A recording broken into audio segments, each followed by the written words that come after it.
어린 돌 같은 인생을 하나님 나라의 모퉁이 돌로 만들어주신 주님을 찬양합니다. 모퉁이 돌이라는 것은 그 코너스톤, 주춧돌이라는 뜻이에요. 오늘 모두가 다 갈보리 언덕으로 다 우리의 마음을 옮겨 보혈의 능력을 체험함으로 모두가 다 치유의 능력을 경험하기를 바랍니다. 오늘 말씀 차근차근 보면서 어떤 개인 오정현 목사가 얘기하는 그런 시간보다는 Let the Bible speak. 하나님이 말씀이 무엇을 내게 말씀하시나, 성경이 내게 뭘 말씀하시나, 그렇게 해서 하나님 주신 음성을 모두가 다 듣기를 소망합니다.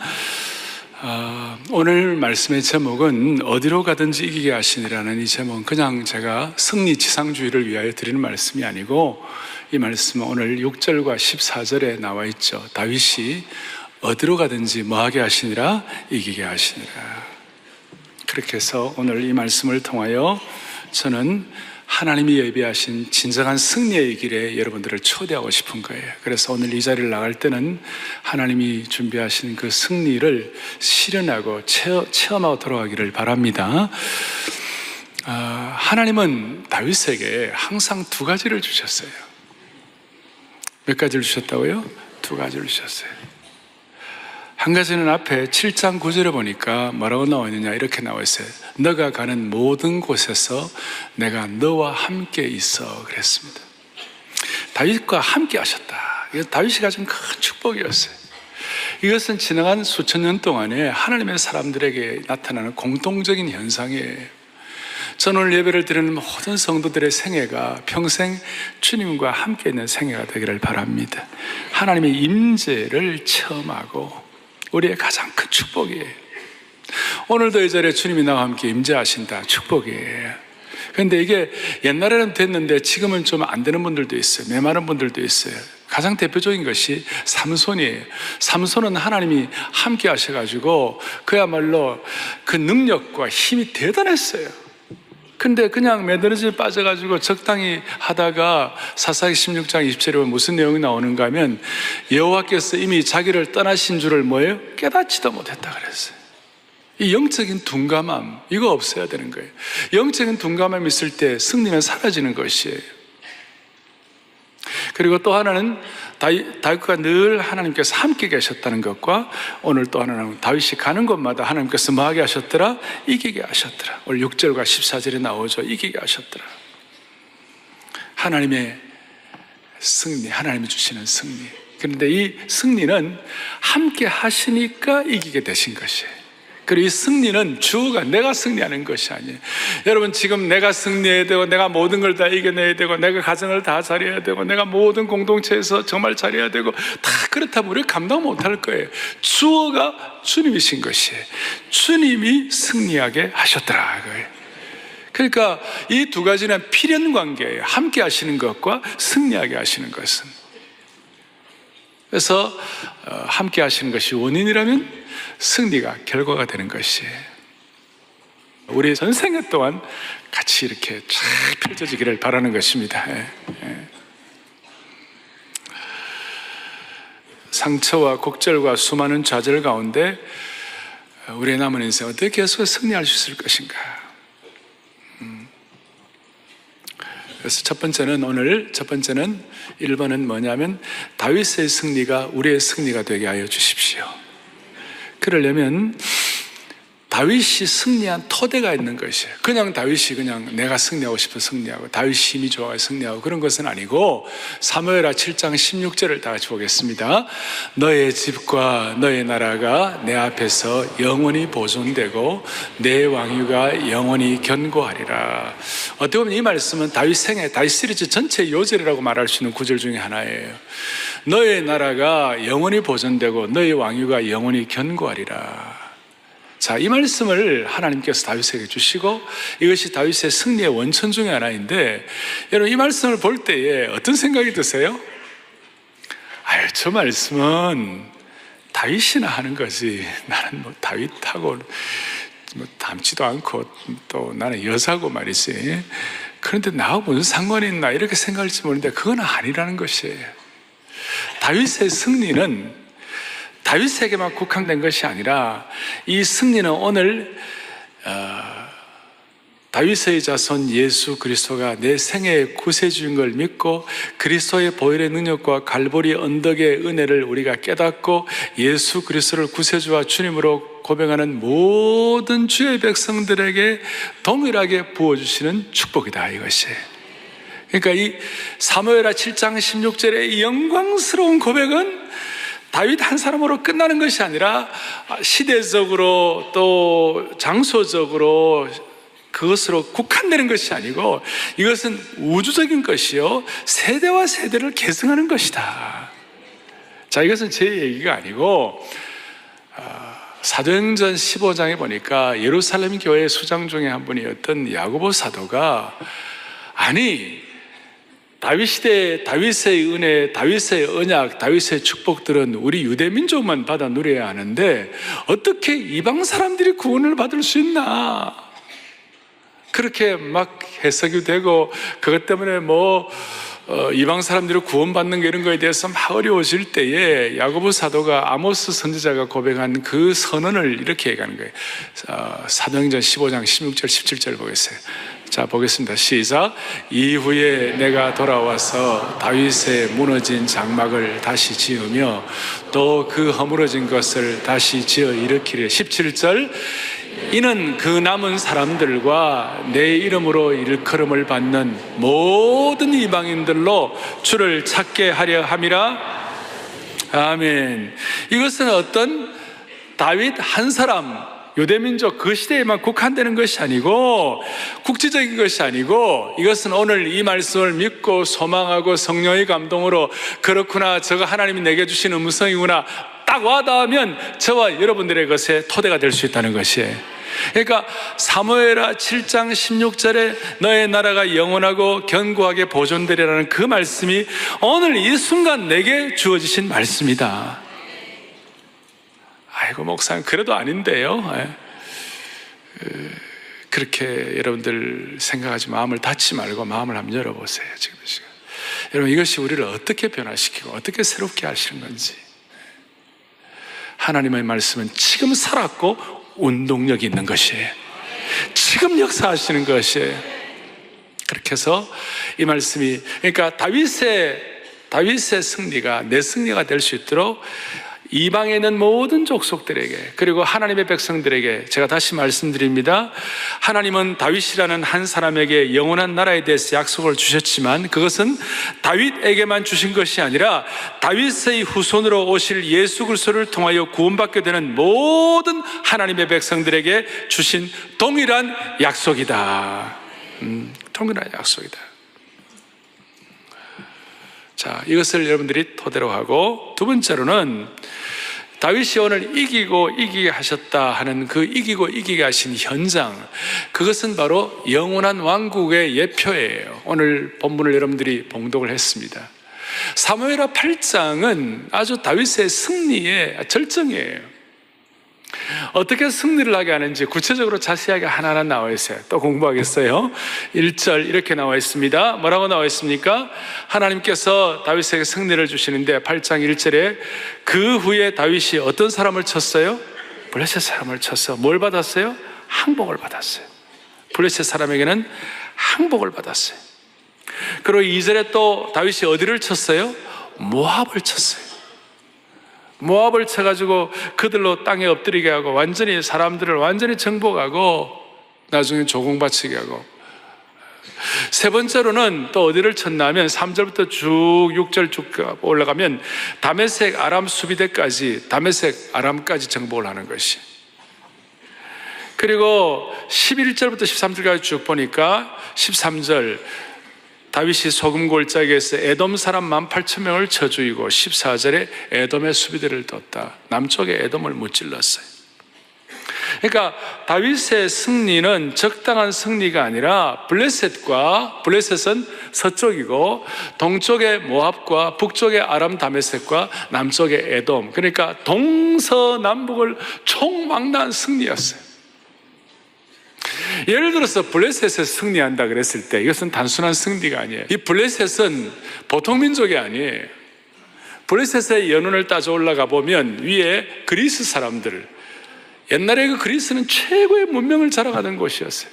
그리스 사람들 가운데 정배되는 걸 통하여 이주하고 남쪽으로 이제 망명을 한 이런 사람들이 이스라엘 그쪽 지역으로 와가지고 평야지대, 또 해안지대, 서쪽의 평야와 해안지대, 제일 곡창지대, 정말 멋있는데 거기에다가 이 블레셋 사람들이 다 진을 치고 거기에다가 나라를 세우고 왕국을 건설하고 아주 강성했어요. 근데 여러분들 아시는 대로 다윗은 어디에다가 왕국을 세웠냐면 헤브론 지역, 그 산악 지역에 높이 올라가는 거예요. 성지에 가보면 여러분 다 아시는데 산악 지역, 헤브론 지역, 거기에 또 아주 열악한 그런 좀 척박한 곳이었어요.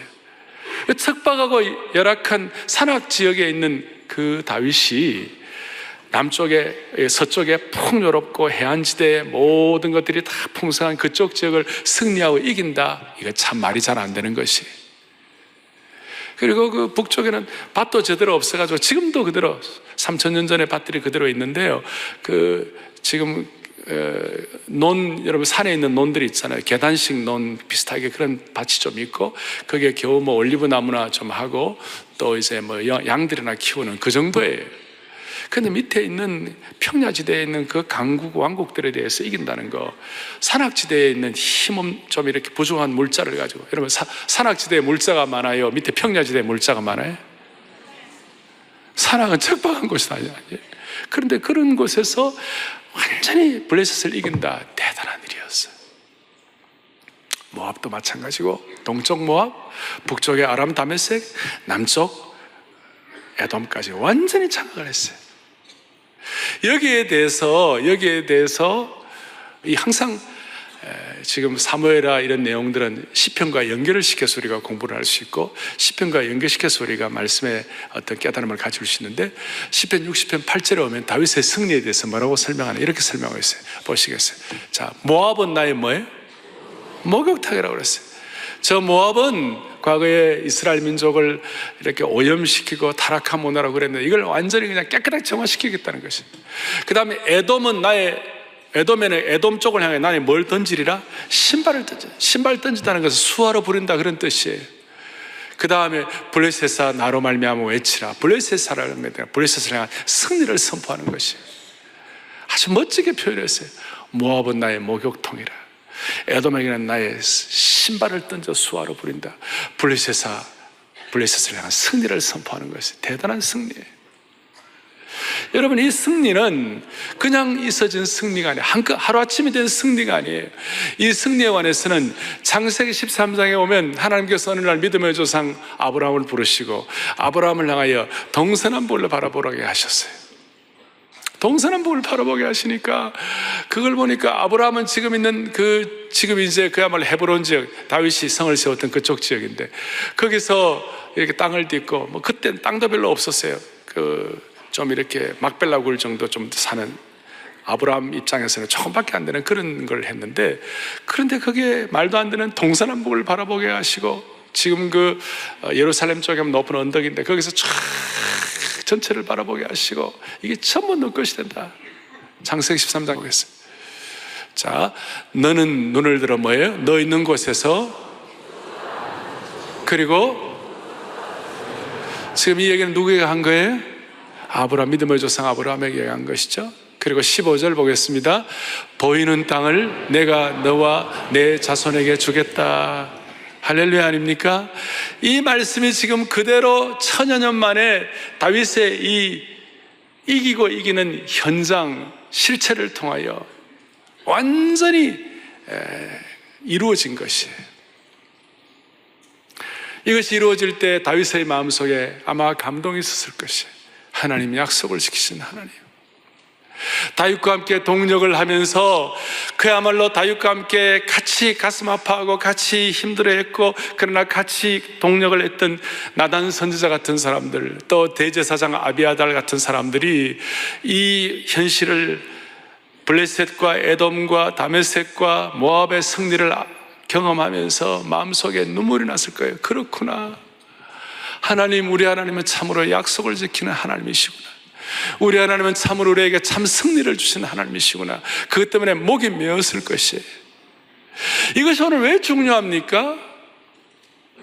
오늘 이 시간 여러분들의 마음속에 내 인생에 그야말로 나를 공격하는 모압은 어딘가, 저 풍요롭게 내 앞에서 떵떵거리는 블레셋은 무엇인가, 내 인생의 동서남북은 어디인가, 나는 본래 아무것도 없었지만 동서남북을 향하여 하나님께서 말씀하시면서 이것이 너 것이 될 것이다. 그리고 시편 2편 8절에 시편 기자는 이런 고백을 하는 거예요. 읽어보겠습니다.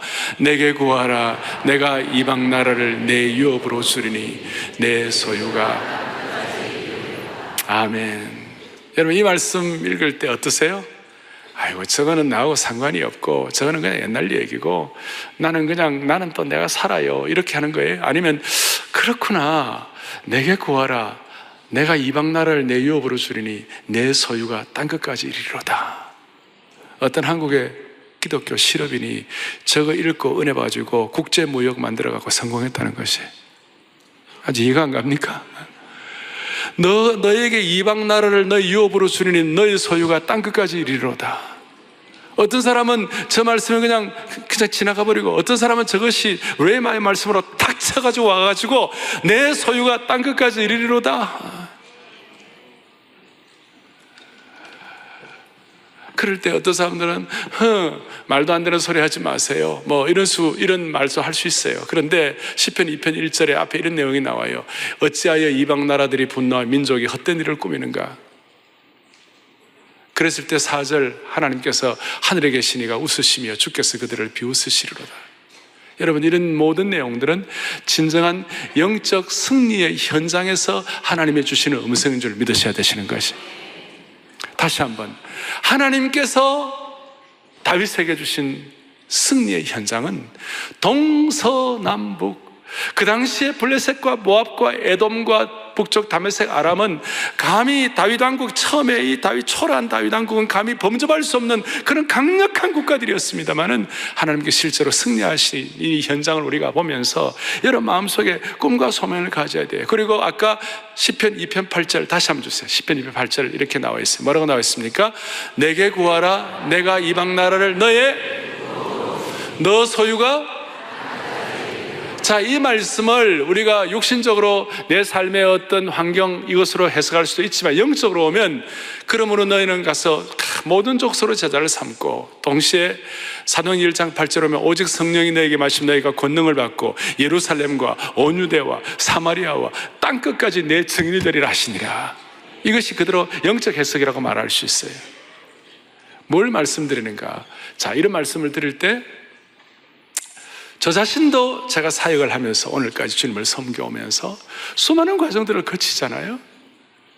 그런데 이런 말씀들을 다윗이나 또 아브라함이나 요셉이나 이런 하나님의 백성들을, 하나님의 신실한 종들을 우리가 연구하고 묵상할 때에 우리의 마음속에 희한하게도 이상하게 꿈틀거리는 하나의 꿈이 생기는 것이, 하나님 아버지, 나도 저런 말씀이 그대로 내 삶에서 확인되게 도와주십시오. 그리고 이런 말씀을 그대로 믿는 하나님의 공동체가 어떻게 귀하고 소중하게 하나님께 쓰임받고 부흥하고 하나님의 역사를 이루는 것인지 우리 주위에서 많이 보았고, 또 사랑의 교회 사역도 그런 하나의 실체라고 말할 수 있는 것이에요. 그러니까 제대로 되는 성도들은 젊을 때부터 하나님 나라의 꿈과 하나님 나라의 소명을 갖고 있는, 기도의 제목을 갖고 있는 분들 이런 생각을 하는 거예요. 하나님 아버지, 오늘 다윗의 승리가 내 승리가 되게 하여 주십시오. 오늘 다윗이, 아니 아비아달과 나단 선지자가, 다윗 자체가 오늘 이 말씀이 이루어져서 가졌던 그 감격과 축복과 목이 매는 것 같은 그런 은혜들이 오늘 내 것이 되게 도와주십시오. 좀 더 나가면 하나님 나라가 확장되는 것처럼 내 가정이 확장되게 도와주시옵시고, 하나님 나라가 부흥하는 것처럼 내 사업이 부흥하게 하여 주시옵소서. 그런 마음으로 신실하고 기적 같은 삶을 살아간 분들이 이 가운데 많이 있는 것이에요. 그런 꿈을 가지고 한결같이 마음을 모아서 목사님이 말씀하신 그런 꿈과 비전을 나도 같이 안고 교회가 발전하고 부흥하는 것처럼 나도 그렇게 살기를 원합니다. 그런 소원을 그대로 갖고 집중할 때 하나님께서 그 겸손함과 그 열망과 그 집중력을 주님께서 붙잡아 주시는 것이에요. 과거에 그랬는데 지금은 안 그런 분이 있다면 지금 회복하기를 바라는 것이, 그것이 우리에게 주시는 주님의 음성인 것이에요. 주께서 이 시간 그것을 요구하시는 것이에요. 민족적으로도 다 마찬가지입니다. 세 번째로는 지금 오늘 다윗의 이기고 이긴 삶의 현장을 통하여 우리가 깨닫는 것이 있고요. 세 번째로는 그렇다면 내 삶의 현실에서 이기고 이긴다는 것의 개인적인 의미가 무엇일까? 이기고 이긴다는 걸 제가 처음 말씀한 대로 승리주의로 오해하면 안 되는 거예요. 무슨 이걸 만사형통이다 그렇게 오해하면 안 되는 거예요. 우리 주변을 둘러보면 예수님 잘 믿어도 병 때문에 고통한 분이 있고, 예수님 잘 믿어도 경제적으로 고통하는 분이 있고, 예수님 잘 믿어도 자녀들 때문에 힘들어하는 분들이 있고, 사업이 어렵고 고통스러워하는 분들이 있어요. 예수 잘 믿어도 세상 사람들이 보기에는 일이 풀리지 않는 것처럼 보일 수가 있어요. 그런데 오늘 다윗이 다윗의 이기고 이긴다는 것이 잘 힘든 상황 가운데서 이것이 어떻게 해석되어야 되는 것이에요?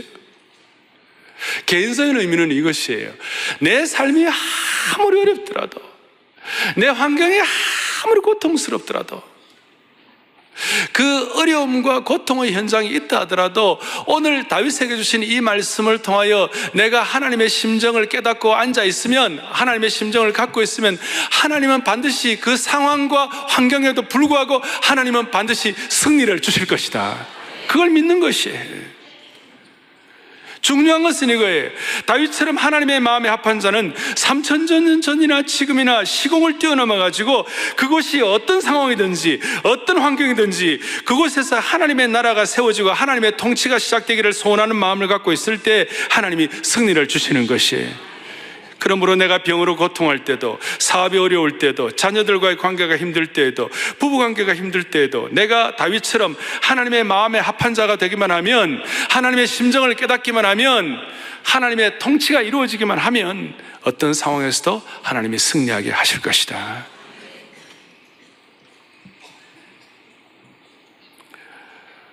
요한일서 5장 4절을 다 같이 보겠습니다. 같이 보죠. 무릇 하나님께로부터 난 자마다 세상을 이기는 승리는 이것이니. 아멘. 오늘 다윗이 가졌던 이 다윗이 이기고 이긴 그것이 오늘 우리의 삶 가운데서 확증되는 것은 하나님 아버지 다윗의 승리가 오늘 내 승리가 될 수 있도록 도와달라고 하는 마음을 가지고 어떤 세상의 모든 것들을 승리하는 그런 뜻이 아니라 하나님의 통치가 내 가운데 이루어지고 하나님의 심정을 깨닫고 간절한 소원을 가지고 주님 앞에 나갈 때 환경과 상황을 뛰어넘는 하나님의 승리를 주실 것이다.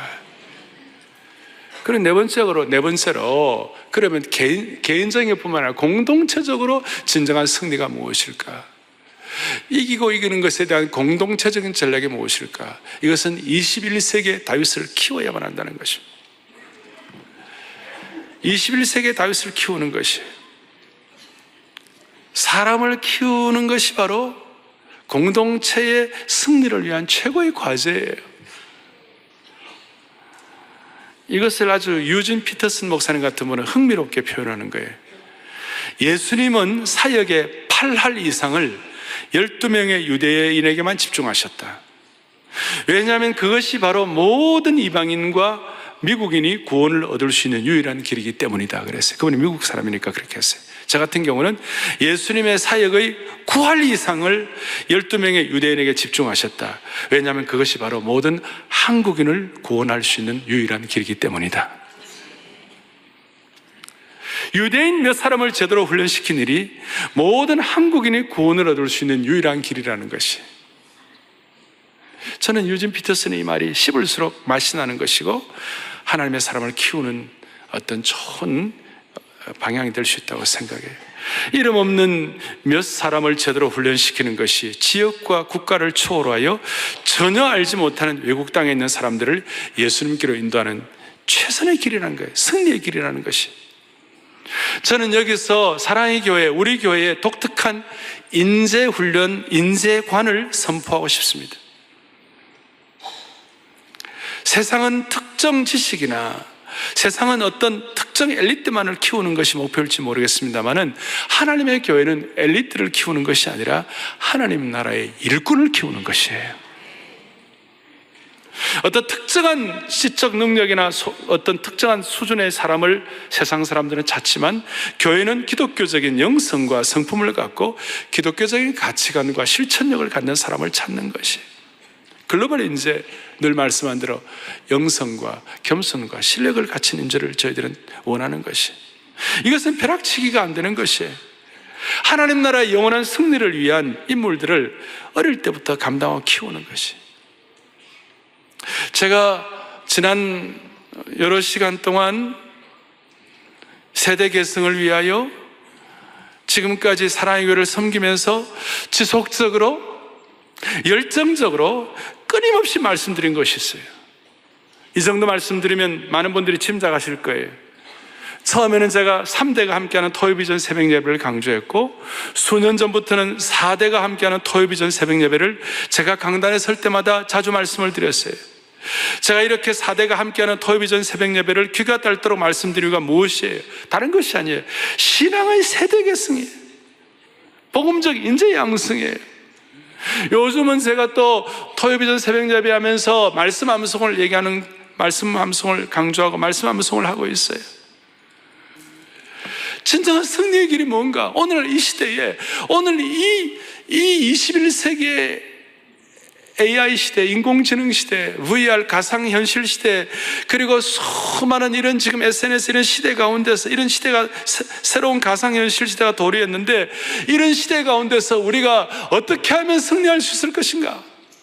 우리 아이들과 함께 어떻게 하면 승리할 수 있을 것인가? 사랑하는 교우들이여, 100여 년 전에 한국 선교가 들어왔을 때 19세기 말까지는 소수의 양반층을 제외한 대다수의 백성들은 글을 읽지 못했어요. 제가 지금 성경 암송, 하나님 말씀 얘기하면서 드리는 얘기예요. 그 당시에는 글을 읽지 못했어요. 그런데 성경이 들어오니까, 한국은 선교사보다도 성경이 먼저 들어오니까 학교에서 성경이 대대적으로 보급되기 시작하면서 소위 천민들, 기생들까지도 글을 깨우치기 시작하고, 그 글 깨우치는 핵심이 하나님 말씀 깨닫는 것이었어요. 그렇습니다. 100여 년 전에 교회가 사람들의 문명을 깨우쳐 눈을 열었던 것처럼, 말씀을 통하여 하나님의 키움으로 말미암아 문명 깨우친 것처럼, 오늘 한국 교회가 다시 한번 이 시대 앞에 일을 해야만 하는 것이에요. 무슨 말이냐면, 이 시대는 눈을 뜨고 다 압니다만 지금은 영적 문명의 시대예요. 현실을 돌아보세요.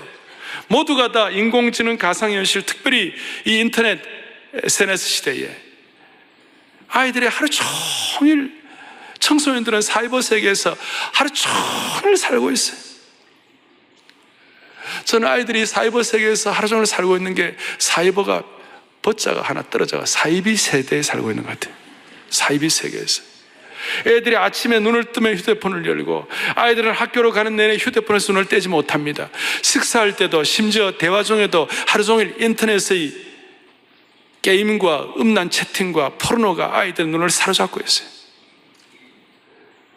아마 요즘 청소년 중에 학교의 시험이나 수능을 위해서가 아니라 교양을 위하여 초, 중, 고, 대학을 졸업할 때까지 고전을 5권이라도 정독하면서 읽는 사람이 몇 명이나 있겠어요? 거의 제대로 없을 거예요. 그러니까 모두가 다 상대주의에 빠져 있고, 절대 진리가 부정되고 있고, 종교다원주의에 빠져 있고. 아이들만 그렇습니까? 어른들이 얼마나 많은지 몰라요. 어른들 가운데 맨날 인터넷에 빠져 있고, 그러므로 인터넷이나 가상현실에 사로잡혀가지고 다른 것들을 보지도 못하고 볼 줄도 모르고, 그리고 본다고 하더라도 영적으로 담고 있는 의미가 무엇인지 해석도 못하는 거예요. 영적인 문명자들이에요. 영적인 문명자들. 마태복음 13장 13절에 예수님이 이렇게 말씀하셨어요. 같이 보죠. 그러므로 내가 그들에게 비유로 말하는 것은, 그들이 뭐예요? 들어도 뭐하지, 자, 보아도 뭐하지 못한다고요? 보지 못하고. 들어도 뭐하지 못한다고요? 듣지 못하고. 기가 막힌 현실이에요. 영적인 문명자들이에요. 이 영적인 문명자들은 승리가 아니라 사탄의 먹잇감들이에요. 판패하는 것이에요. 영적인 문명자들을 승리하게 하는 길은 다른 것이 없어요. 성경 오면 승리하는 것은 딱 승리의 검, 공격무기는 딱 하나예요. 나머지는 다 이렇게 방어무기예요.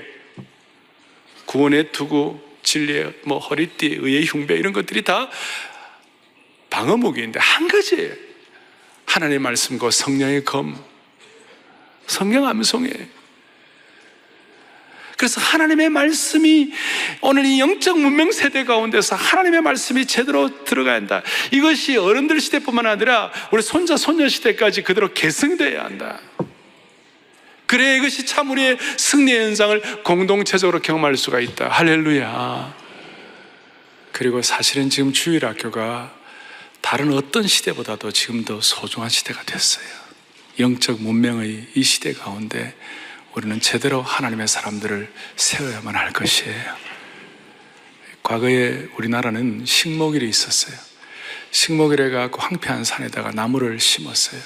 그래 어느 10년, 20년, 30년 지나니까 쑥쑥 자란 것이 한국교회가 시대적 승리를 위하여 이 일을 기억하고 감당해야만 할 것입니다. 한 가지 주의만 우리가 좀 주의해야 할 것만 정리하고 말씀을 이제 정리하려고 하는데 핵심은 이것입니다. 이 승리가 계속 이어지지가 못했어요. 소위 무너진 다윗의 장막이 되었어요. 그것이 바벨론 포로 시대에 제일 정확하게 드러났습니다. 바벨론 포로 시대 때는 다윗의 장막이 무너졌고 이스라엘 민족이 패배를 했습니다. 어떻게 보면 그것은 하나님께서 다시 세우고자 하시는 하나님의 사랑의 채찍이요 경계였습니다. 그 바벨론 포로 시대 때 사람들이 갖고 있던 4가지 약점이 있었어요. 그걸 극복하면 우리는 또 승리할 것입니다. 첫째는 패배주의였어요. 세속화였고 패배주의였어요. 바벨론의 부패한 문화에 물들어가지고 어떻게 할 수가 없어요. 그리고 그 당시에 신앙계승의 부재였어요. 신앙계승의 부재였어요. 그러니까 20세기 후반 전까지만 하더라도 세대 차이란 말이 본래 제너레이션 갭이란 말이 본래 없었어요. 그런데 세상적으로 워낙 이렇게 세속한 문화가 발달되다 보니까 이 세대 차이란 말이 생기기 시작했어요. 근데 진짜 복음 안에서 신앙의 가정에서는 여러분 세대 차이가 없는 줄을 믿습니다. 세대 차이라는 말이 신앙 안에서 있을 수가 없어요. 세대 차이가 극복돼야 되는 것이고, 나머지는 또 패배주의 혹은 상실감들, 사명도 소명도 은사도 상실한 바벨론 포로 시대였어요. 그런데 그 무너진 장막을 다시 회복하라, 다시 승리를 회복하라. 그 무너진 장막을 보고 가장 가슴 아리를 했던 사람이 느헤미야였어요. 느헤미야는 여기에 대한 소명을 가지고 52일 만에 무너진 성벽과 장벽을 세웠어요. 그걸 세우는데 느헤미야가 가졌던 6대 원칙이 있었어요. 오늘 이것이 제가 탁탁탁 얘기를 하지만 마음속에 와닿는 것이 있어야 될 거예요. 첫째는 확실한 자기 진단이었어요. 내 현실을 정확히 진단했어요. 뭐가 문제인지. 그리고 둘째는 그 진단을 하고 자기들의 잘못을 깨닫고 회개했어요. 그리고 세 번째는 회개뿐만 아니라 철저한 전략을 세웠어요. 네 번째로는 함께 일할 사람들을 찾고 세웠어요. 동력자를 찾았어요. 다섯 번째는 영적인 견고함과 뚝심으로 어떤 방해에도 이겨나갔어요. 영적인 견고함은 뭐로요? 뚝심으로. 그래서 저 뚝심이 들불처럼 일어난 거예요. 그리고 여섯 번째는 하나님의 승리를 감사하고 잔치했어요. 모든 승리의 패턴은 동일할 것입니다. 현실 진단부터 마지막 하나님께 대한 감사 잔치까지 동일할 것입니다. 오늘 제가 사무엘하 8장과 시편 2편과 시편 60편의 말씀을 여러분들에게 드렸고, 우리 교회 여러 가지 사역들을 같이 나누었습니다. 오늘 여러분들을 초대합니다. 이 초대에 같이 응답하는 축복이 있기를 바랍니다. 누구만 하는 것이 아니에요. 제가 이사야 55장 말씀드렸죠. 너희는 나오라. 55장 1절, 너희는 나오라. 목마른 자도 오라. 물로 돈 없는 자도 오라. 너희는 와서 사 먹되 돈 없이 값없이 포도주와 젖을 사라. 이거 누구든지 다 알아요. 복음에 대한 초대요, 생명에 대한 초대요, 하나님의 은혜에 대한 초대요. 그런데 사실은 3절이에요 3절 시작. 너희는 귀를 기울이고 내게 나와 들으라. 그리하면 내가 너희를 위하여 영원한 언약을 맺으리니 곧 다윗에게 허락한 확실한 은혜니라. 다시 한번, 우리가 영원히 살아야 되는데 이것이 곧 다윗에게 허락한 확실한 뭐예요? 은혜니라. 다윗에게 허락한 확실한 은혜가 뭡니까? 오늘 사무엘하 8장에서 동서남북을 승리한 아브라함에게 그때는 뭐 이런 조그만한 구름 조각 같은 것이 다윗에게 확보된 거예요. 이 확실한 은혜의 주인공이 되시기를 주님의 이름으로 축원합니다. 가슴에 손을 얹겠습니다. 가슴에 손을 얹겠습니다. 하나님 아버지 감사합니다. 주어진 시간, 한정된 시간에 우리가 이 예배를 드리면서 시공의 제한을 받고 있지만 그러나 말씀의 능력은 제한이 없는 줄을 믿습니다. 어린아이처럼 순수한 마음으로 이 말씀을 그대로 받아들여 어떤 상황, 어떤 환경에서도 다윗의 심정으로 하나님의 통치를 믿으며 승리하는 온 교회 성도들로 삼아 주시옵소서. 우리의 삶의 동서남북이 다윗의 승리의 재현과 새로운 시련의 현장이 될 수 있도록 은혜 위에 은혜를 덧입혀 주옵소서. 우리 주 예수 그리스도를 받들어 간절히 기도 올리옵나이다. 아멘.